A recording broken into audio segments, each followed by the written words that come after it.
My first guest joins me here in the studio, Mr. Dean James. He's the CEO of IMGG Incorporated, stock symbols IMGG. Dean, good to see you. It's been a while. Good to see you too, Don. It has been a while. For those who might not have seen the few times you've been on the program, tell us again about your company and your technology. Well, my company is IMGG. We create the Dominion. It's called a Dominion DVIS, volumetric imaging scanner. It's a mobile device. It plugs into regular wall power. It's a circular gantry that scans around the human body in 360 degrees, takes images, puts them into a 3D construct, and then updates them, all in less than a second, giving 3D real-time imaging. It's also a CT device, and as I said, it's mobile, plugs into regular wall power, fits through a regular room door, can be used throughout a hospital or even a surgery center. You know, a few months ago when we had you on the program and we were talking about this Dominion device, and you kept saying how it, it's portable, comes into a front door. I said, okay, prove it. Right. And you brought it right into our studio. We're looking at some footage of that right now. I mean, it truly is amazing that this kind of medical device that we generally associate, being in its own room, having its own infrastructure, so to speak, running on a massive amount of electricity, this one can just roll into any room, operates on regular 110 power. I mean, it must be a tremendous competitive advantage for you. Well, absolutely, and because it doesn't have to have a fixed site, it increases its ROI, return on investment, for the facility that purchases it. Meaning it could be used in the OR theater, during the day, and move throughout, to interventional radiology or to urology or other suites where they want to do interventional work, or even in the ER. So, it's a very attractive purchase option for a hospital that wants to buy these things. Now, recently, your company was the subject of I guess we'll call it an analysis from Reuters. Tell us about that. Well, it got picked up by Reuters, and they did an analysis, and it's really helped, a following, build the following from our stock. Doing that, as well as being, on this show, has generated a great following, and our stock is doing some amazing things, a lot of volume.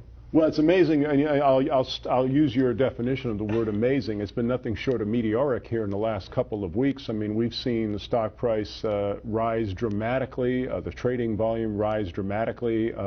I'm sure your shareholders are very happy right now. I'm sure executives within the company are very pleased right now. As CEO, how are you viewing all of this, we'll call it rather sudden activity and meteoric rise in stock price?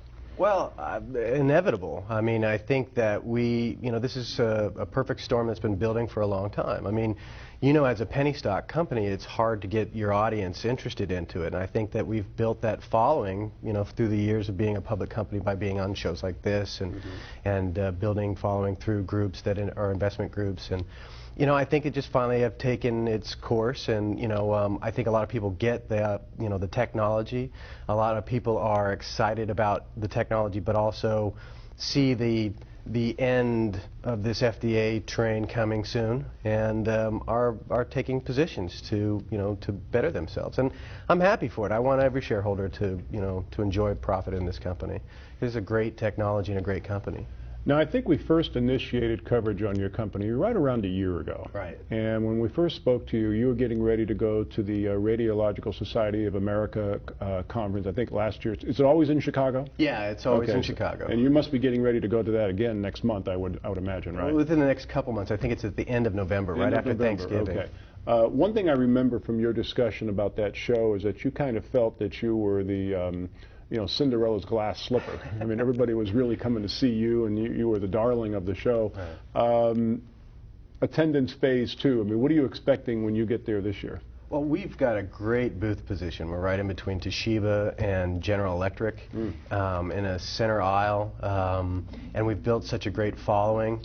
There's so many people anticipating us being there this year, with some new imagery, showing off our technology, maybe having FDA approval by then.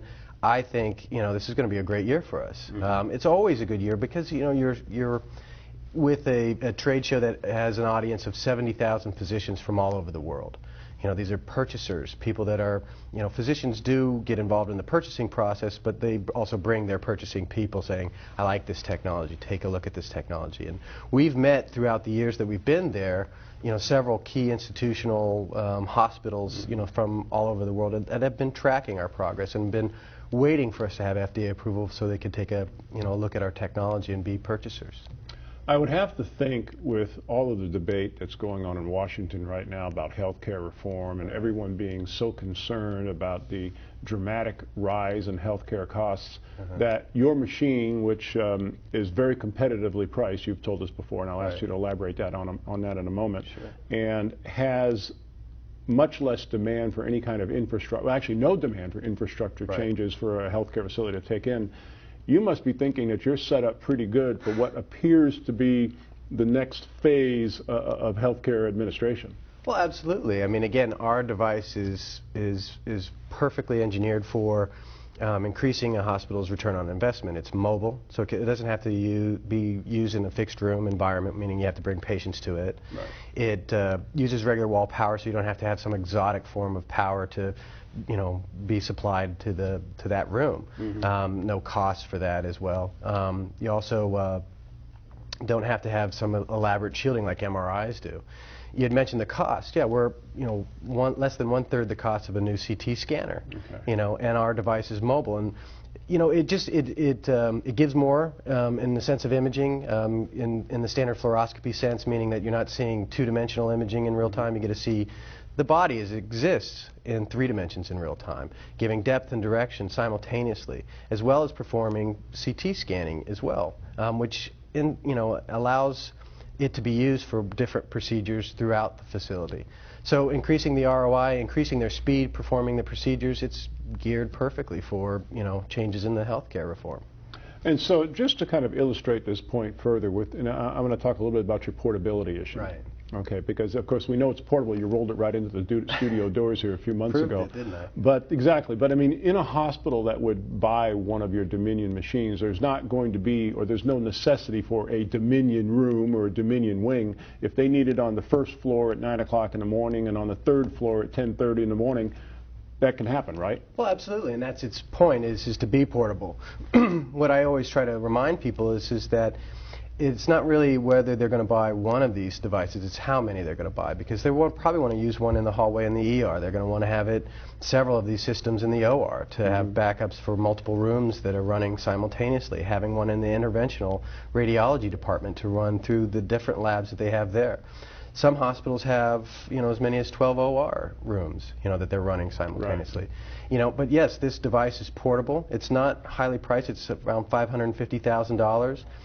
Compared to a CT scanner, that's a bargain. Sure. And what a lot of people don't realize is, like, if you go to the ER and you need, you have some trauma where they want to take a CT scan, they've got to stop and fit you into the queue, okay, which could take several minutes to an hour or several hours.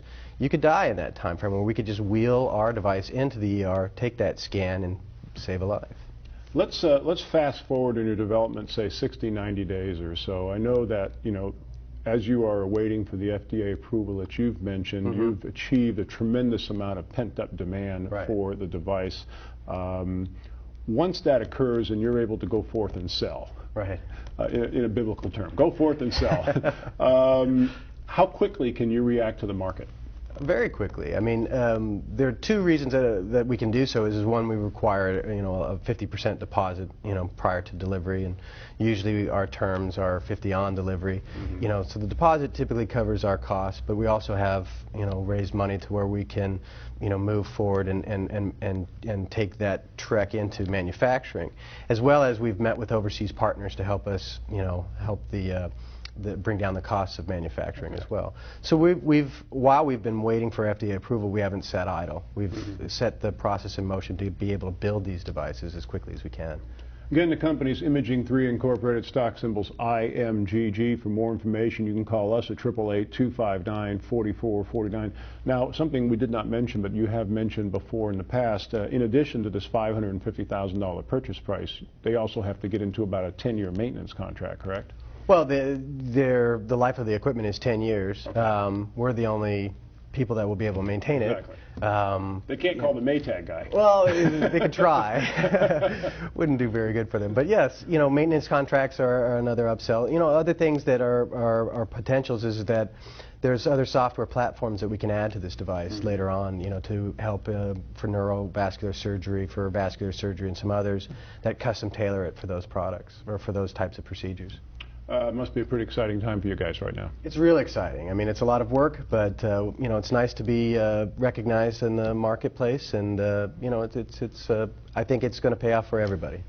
Our guest is Dean Janes. He's the CEO of IMGG. Again, their stock symbol's IMGG. If you'd like to see some remarkable images of what this device can do, you should visit their website. It's imaging3.com. That's the word imaging and the number 3.com. Dean, always a pleasure having you in the program. Thanks again for having me, Don. Take care.